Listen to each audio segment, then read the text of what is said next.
Good morning, everybody.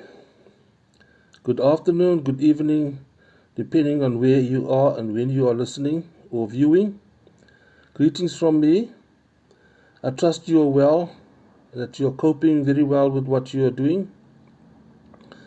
I want to thank you for viewing my videos, and I appreciate it very much. Also, don't hesitate to press the like button and to share, especially if you know there's people who have an interest in this topic. This topic I'm teaching on is the fulfillment of biblical prophecy. I've been busy recently with Revelations 18, and because I said it's quite meaty, I'm dealing with it piecemeal. So what we've established so far, a very important point, is that it talks about Mystery Babylon, and I've established the fact that in my interpretation, and I think several other people, Mystery Babylon is the United States of America. It's not ancient Babylon, that's why Revelations refers to it as Mystery Babylon. And if we look at the evidence, we will find out that it's not Iran in the Middle East, but it is actually the United States of America. So it's a point or a fact that you have to get your mind around. If not, then much of what I'm saying you will not understand. So if you are coming here for the first time, check my previous videos that relate to this kingdom, empires, etc., and how we came to the conclusion that the empire of the United States of America is referred to as Mystery Babylon in the Bible. Again, I remind you that these videos of mine are not meant for everybody. You'll find that people have various interests and various focus points. This is meant for people who read the Bible, who have some understanding of the Bible, some background, also people who study the Bible, Bible students, and especially for people who are serious about the topic of biblical prophecy being fulfilled. I'm one of those people who believe we are in the end times, hence the reason why I'm focusing on this as very important in our times. Now, Revelations 18, the previous video covered chapters 5 to verses 5 to 8, where there's reference to come out of her, come out of Mystery Babylon, those people who are believers, so that her sins will not be visited on you, her plagues. So I'll cover the topic of coming out of her, and I've also covered the topic of her many and manifold sins. I didn't do full justice to those sins, as I said the previous video. I didn't list all the sins, but there's some terrible sins that country has perpetrated, and hence there's judgment on her. Today I'm going to go on with Revelations 18, and I'm going to touch on the verses 9, 10, and 11. Let me just read it for you, and then I'm going to unpack some of the key words there. I'm reading from the King James Version, verse 9. And the kings of the earth, who have committed fornication and lived deliciously with her, shall bewail her and lament for her when they shall see the smoke of her burning. Verse 10, standing afar off for the fear of her torment, saying, Alas, alas, that great city Babylon, that mighty city, for in 1 hour is thy judgment come. Verse 11, and the merchants of the earth shall weep and mourn over her, for no man had their merchandise anymore, buyeth her merchandise anymore. So remember, verses 5 to 8 is talking about sins and a judgment, and here in 9, 10, and 11 is talking about the effect, the results of the judgment. There's reference to 1 hour. A judgment will come. But let me start from verse 9. It says here, and the kings of the earth now, in the time of John of Patmos, who wrote Revelations, as given to him from the angel sent by the Lord, they will describe the governments and the kings, the rulers of countries, as the kings. So this is referring to the governments and the presidents of the world. And it says here, who have committed fornication and lived deliciously with her. Her is referencing Mystery Babylon, and fornication here is not referring to sexual intercourse between unmarried individuals. This is referring to unfaithfulness towards the calling of God and the rules of God, etc. Fornication with her. This is therefore a spiritual relationship that went askew, and those kings were basically in admiration of Mystery Babylon, that is the United States of America. They were followers of her. And if you look at the world in the past 50, 70 years, everybody looked up to America as the bastion of democracy and freedom, and in many cases, the people, the countries, the presidents, they copied, they wanted to be like America. They followed America's guidance in terms of what to do and how to do. It says here, and they lived deliciously with her. This refers to the wealth that they gained with the association with the United States of America. That is, the mighty dollar. All trade and all commerce was deals, payments was done through the dollar. So their own wealth was related to America and the dollar.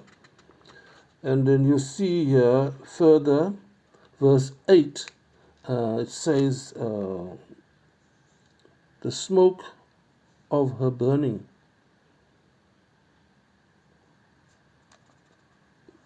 The smoke of her burning, that is in verse 8, and in verse 9, you'll see there, when they shall see the smoke of her burning. That refers to the nuclear bombs or weapons that will be going off in the future, because it says here, these countries, these kings will stand, in lamenting over her. They will be being sorry for the losses that they're going to incur as a result of the downfall of this great empire. Remember, they gained via the dollar and so on. So that talks about that. In verse 10, standing afar. Now let's pause there, standing afar. This refers to the fact that when this is all happening to this empire, the fall of this empire, none of those previous nations, or those nations that previously supported and followed, will get involved. Militarily, they will not get involved. There will be no help coming from them. There will be no support, possibly because the enemies of this empire that's falling will be so powerful at the time that these other nations, these other countries will be in fear of being attacked themselves. So militarily, there's no allies for Mystery Babylon when she falls. There's no allies for the United States when being attacked by this enemy that's in the future. And it says here further, for fear of her torment. So, for fear of her torment indicates that they stand afar, they're in shock, They fear that if they get involved, they'll get also attacked. They'll get the same treatment. So it's a vicious war that will be taking place. In verse 10, it says here, they'll be standing afar off for the fear of her torment, saying, Alas, alas, that great city Babylon, that mighty city, for in 1 hour is thy judgment come. Now the 1 hour indicates that it will, like I indicated in the previous video, it will be very quick. It will not be drawn out. It says in 1 hour, it's very quick, but it doesn't necessarily mean in the actual 60 minutes this can take place. But it's actually just showing that it's going to happen very fast. What comes to mind is the Blitzkrieg, that the German Wehrmacht in Second World War achieved so many successes on the battlefront because they had this lightning warfare. The Panzer divisions would come with speed before their enemies could even wake up and see what's going on. They surrounded, they're outflanked and all of those kind of things. So it's a form of warfare that is so fast that, and the German word Blitzkrieg encapsulates that idea. So this in 1 hour indicates how fast this is going to happen. And there's a feeling here that the world will observe this. We've got technology now where there's television and there's drones and there's coverage that you see also on your cell phones and so on. So the world will view this whole drama. Verse 11, and the merchants of the earth shall weep and mourn over her. The merchants are the traders, the commercial world. As I said earlier on in verse 10, there's the feeling that they're losing out. There's loss. They had gained so much before through the mighty dollar and the trade, etc. But when they see this empire falling, they're going to mourn and weep over it because of the merchants. They want to have trade. They want to have to live deliciously from the profits and the gain. And it says here, for no man buyeth their merchandise anymore. And I'm going to stop here. It elaborates further in verse 12 there, but I'm taking it piecemeal, as I said before. This part is just relating to your traders, your businesses, your economies. The economies of the world will be badly affected by the fall of this mighty mystery Babylon. It's going to affect all trade and all economies. Some economies probably will crash as a result of the means, the source of their wealth and their business will be removed radically and fast.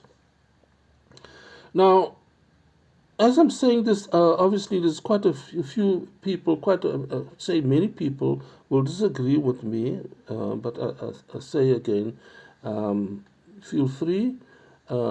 If you don't agree with this and you feel that this is nonsense, bounce.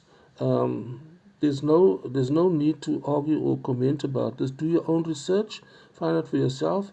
But my previous videos to this point, I've elaborated very clearly, with evidence that's the conclusion that one needs to reach. That this is not ancient Iran being emerged, or it's not Europe, or it's not the papacy. This is one country, and it's referring to them, and there's judgment.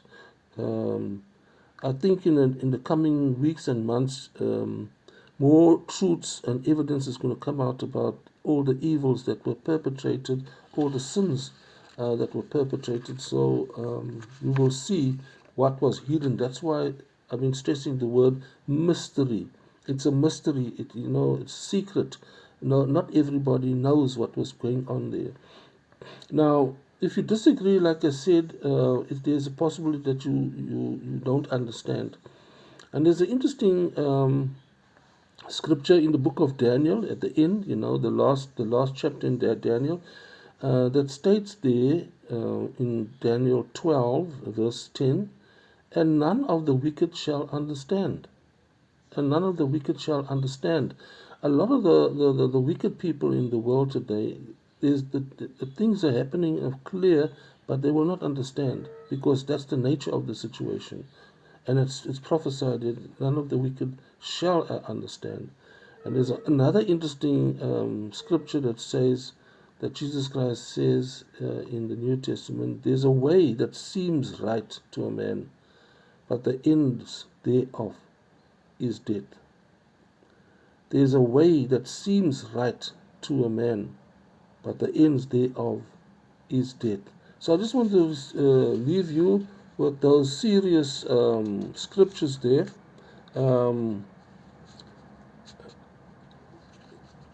the scripture here, I've tried my best. Obviously, here and there, I've been, waffling a bit, maybe in your opinion.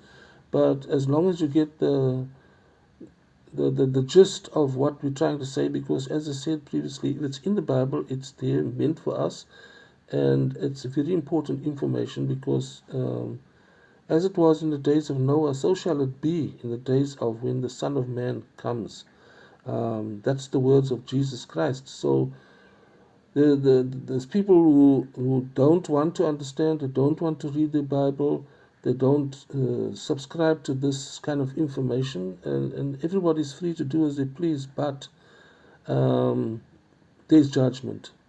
Nothing just happens like and there's no consequences for things that were done wrong. There is a ruler, there is a king, there's a judge, and that one is God that sits on the throne. Have a blessed day further.